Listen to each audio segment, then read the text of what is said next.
We got a question from Facebook. Kim has a question for us. I heard TK say, what pisses you off is your biggest clue to the very possibilities that you are here to bring forth. So when I get pissed off by my husband because he never does anything on his to-do list, how am I to bring that forth? TK, this is explicitly for you. This is so good. This is so good.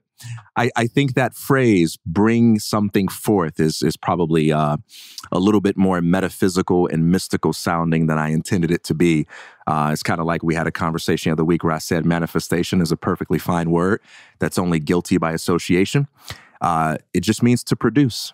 It just means to make happen. It just means to create a result. So substitute any word that has anything to do with making something happen, exercising influence on your environment, having causative power, and that'll do for the phrase bring it forth. Let's talk about Kim's husband, though. But yeah, let's talk about it. So first, let's back up and just lay a quick foundation. The context for that observation is this. Anytime you have a so-called negative emotion, two fundamentally different ways you can react to it. The way of self-condemnation or the way of self-discovery. The way of self-condemnation is when you say, I'm a bad person for having the capacity to feel this way, and you tend to wallow in guilt and self-pity. The way of self-discovery is when you say, my ethics are not determined by my emotions, but rather by how I react and respond to what I feel in the moment. I am not a good person or a bad person because of what I feel, but because of what I do with what I feel.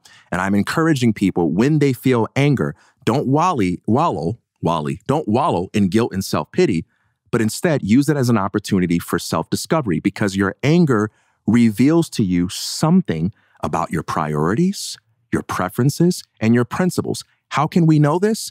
Simply by observing the fact that not everyone gets as angry as you do about the things that anger you. Your anger tells you something unique about you because for everything that irritates you, there are people in this world who don't even notice that that's happening. There are people who don't care about that at all. So it says something about you. And it says that you have certain expectations, assumptions, values, needs, and desires that are unique to you. And if you can take what angers you and use it as an opportunity to discover the positive vision for how you want the world to be, that anger symbolizes or captures for you, it puts you in a position where you can actually do something about it.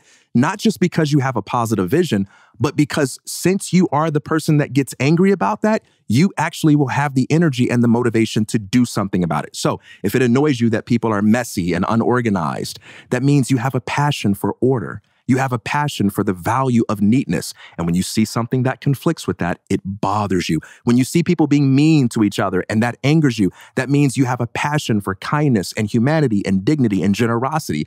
And that means you are optimized to help create a world to be more like that vision you have. Now, here's the thing about changing the world. In order to change the world, you have to give up your expectations about what parts of the world are going to change in response to what you have to offer. Sometimes when we have a passion, we get attached to the notion that our family will appreciate that passion or that our friends will respect that passion. But it might very well be the case when you follow a passion, all the people that grew up with you, all the people that know you, all your family and friends might be completely bored and unimpressed by your passion. And it may be some stranger across the country who says, thank you for saying that. Thank you for creating that. It's just what I needed. And so I think it's very dangerous business to look at this in a way that says, all right, great. I'm going to use anger as a tool for self-discovery. I'm going to identify the fact that I have a passion for productivity. I have a passion for being consistent with your word. I have a compassion for getting things done. And now what I'm going to do is I'm going to use this passion to change my husband. Because the very fact that you are attached to changing him is going to make him resist it. It's only when you're non-attached. Florence Scovel Shinn said, your ship comes in over a no-care sea. You know, the more you try to change a particular person, the more that person is going to resist it and be like, no, I don't want it from you. So you have to find a way to embody and represent the passions and values that your anger are a clue for in a general sense in everything that you do, in everything that you say, and how you treat all people. And maybe your husband will be one of the people who changes, but maybe not. But if you're true to who you are and who you're meant to be, someone in this world will be influenced by you. And, you know, it just may not be the people that you want it to be, but that's okay. If you love your husband and you need to change him, you don't actually love him. Right. Because To want to constantly change someone is to unlove them. It's to set up standards. Now, you might not like this thing about his to-do list, and I totally get that. I learned something from Ryan. He really helped me out with this, that if I have some sort of expectation, like Bex, I would like for her to put the paint up now that she's done painting this little shelf area of the house, and she doesn't do it, I have a few options here. One is I can get mad.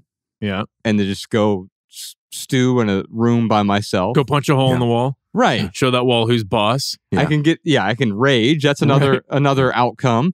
I can bring it to her and say, why didn't you do this? Mm-hmm. Or there's a fourth option here.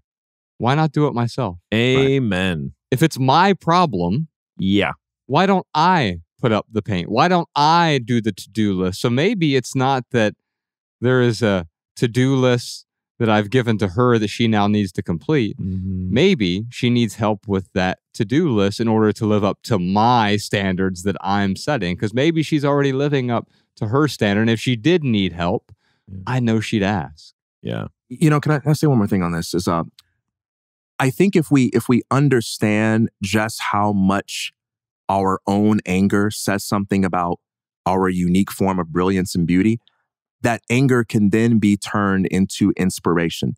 Sometimes we wallow in anger because we underestimate ourselves. So for instance, let's say you get mad at people who just maybe they never show up on time, or maybe they never study. Maybe they never challenge themselves. It could be the case that you are underestimating just how gifted you are or just how advantaged you are. It could be the case that something that is of value is really valuable, really obvious to you, and it's not obvious to other people. And instead of getting mad at other people for not being like you could say, whoa, wait a minute. There's something important about life that's super obvious to me or natural for me. Maybe that's one of the things that makes me unique. Maybe that's one of the things that makes me able to bring value to this relationship. And now when you can let go of that anger at the other person and just embrace your own beauty, you're free to get curious. You see your husband acting in a way that's inconsistent with his word. You see your husband setting goals and failing. Think about how transformative it becomes when you stop getting mad at him for that and you say, hey, I want you to be happy and I want you to get what you want. And I noticed that sometimes you say you want to do certain things and you don't do them. Now, it could be because you changed your mind. I don't know. And you just didn't let me know. Or it could be because you're struggling with something. I'm just curious. Like, why didn't you do that thing that you said you wanted to do? And if he can feel that non-defensive curiosity coming from you, it creates a space where he can now open up and say, you know what? I thought it might offend you if I did that. Or sometimes I feel too tired and like it's not possible for me. Or, oh, you know what? I changed my mind.